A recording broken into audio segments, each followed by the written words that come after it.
Hello and welcome back to Sustainable Teacher. If it is your first time here, my name is Leticia and I'm glad to meet you. And if you've been here before, I'm happy to see you again.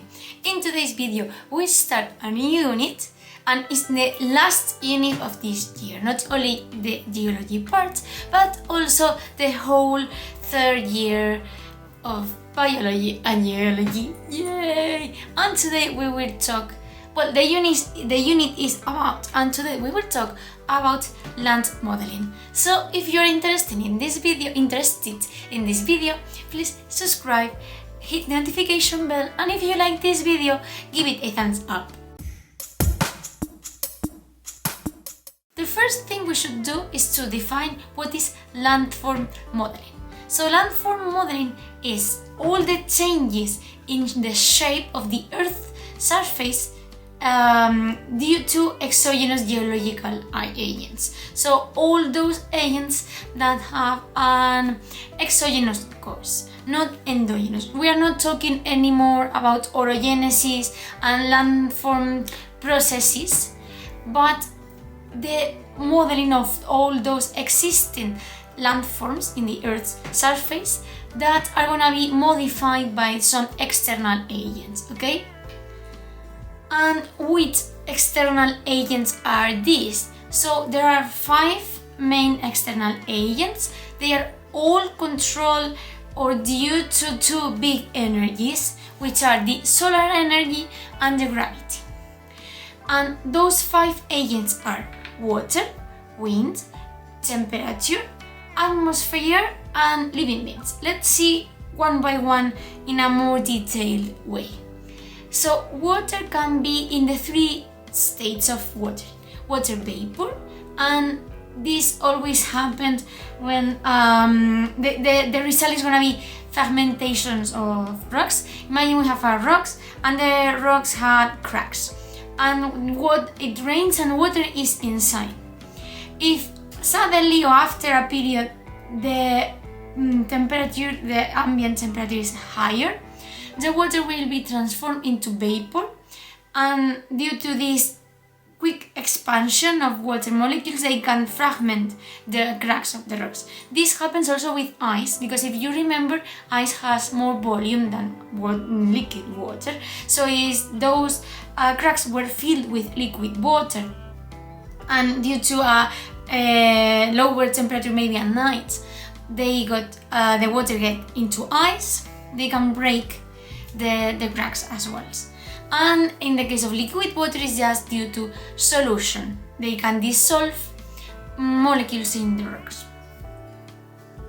Wind is easier. Wind is always due to abrasion. So wind will elevate some smaller particle of rocks, and they will kind of make scars with those fragments when the wind moves in bigger rocks, creating new smaller fragments that will be elevated again and will create new scars in the rocks. That's the thing. Temperature is always due to temperature changes, and it will cause fragmentation because of the cycles of contraction and dilatation of materials during day and night. For instance, in deserts, they can finally break stones, rocks, and create new fragments.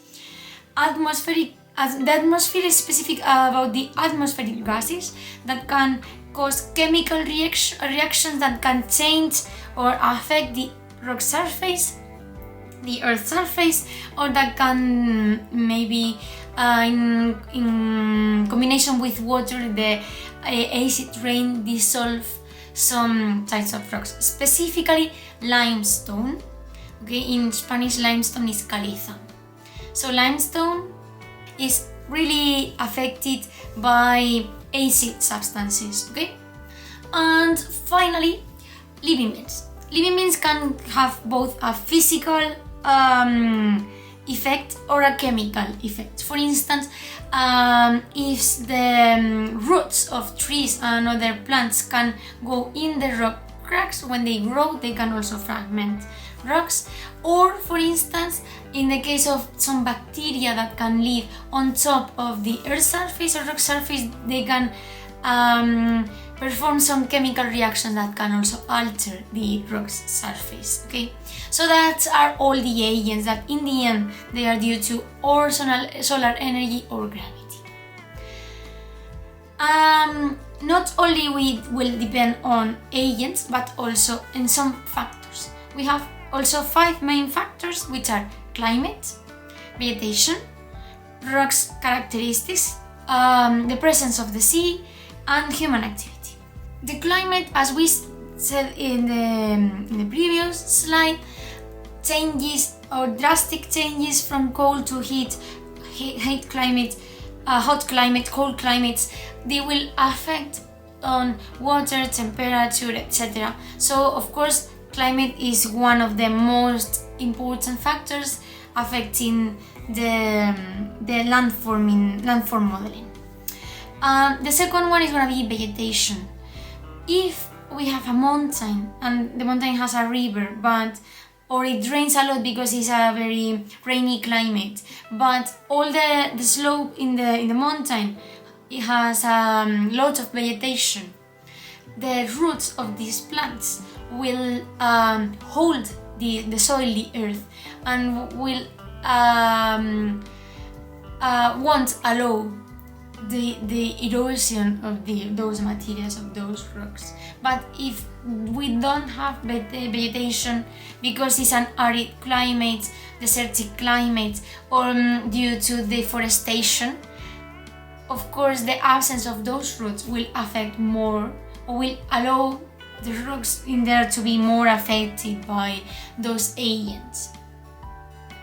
The third and really important factor is rocks characteristic, the material of the rocks. For instance, if it is limestone, the probability of being affected by acid water is higher than if it is granite, for instance.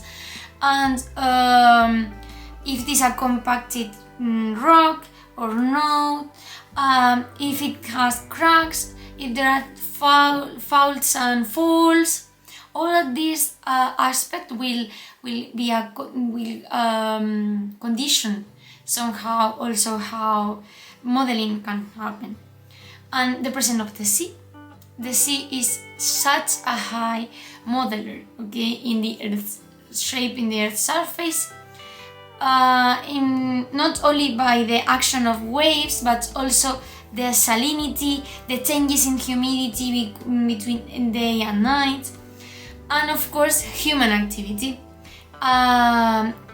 We change the shape of the landform as we need, because we want to take rocks in a mine, for instance, because we want to build a road or a railway, because we want to build houses, wherever. We are always altering the landform, okay, the Earth's surface. And finally, let's talk about this external process of erosion, which is like a more wide name to call to these 4 processes. The 4 processes of erosion are weathering, also called meteorization sometimes, erosion, the strict way, in the strict meaning in this case of erosion, transport, and sedimentation. Weathering is just altering the surface of the rock, of the materials, so they can be eroded. We have physical weathering, in the case of, for instance, this fragmentation due to temperature, due to water. Or chemical, we can have dissolution, hybridation, oxidation, carbonation, and acid action. In the case of dissolution, water will dissolve some molecules in the rock. In the case of hydration, we are hydrating, we are adding molecules of water to the material. In the case of oxidation, we are removing hydrogen, making it more oxidized, removing electrons, okay. And in the case of carbonation, we are adding carbon. In the case of acid, we are making reaction with some acid substances. The second step is erosion. It's just the surface of the rock that was affected with meteorites or water. We will remove this part which was already water. We will drag those fragments, okay? And then once we drag those fragments from the rock, the fragments will be transported. The transport can be physical, for instance in the case of wind, the wind just will elevate and transport those materials. A river can also transport fragments or rocks floating, okay? But also can be chemical, for instance a river can dissolve some substances at some point of the river, and when the river has less water they can precipitate in another point. And finally, once any type of agent, water, wind, whatever, they don't have more energy to transport those fragments, or the dissolved material are precipitated, the resulting, the place where all these fragments are sedimented is called sedimentary basin. All the materials that sediments are called sediments, and the process of forming new rocks due to these sediments, for you to remind from the last unit, is called diagenesis. And this is the end for this video. I'm glad it's gonna be shorter because I know that some videos are longer, so lucky you this time. If you have any doubts, please then leave them in the comments, and of course, see you soon.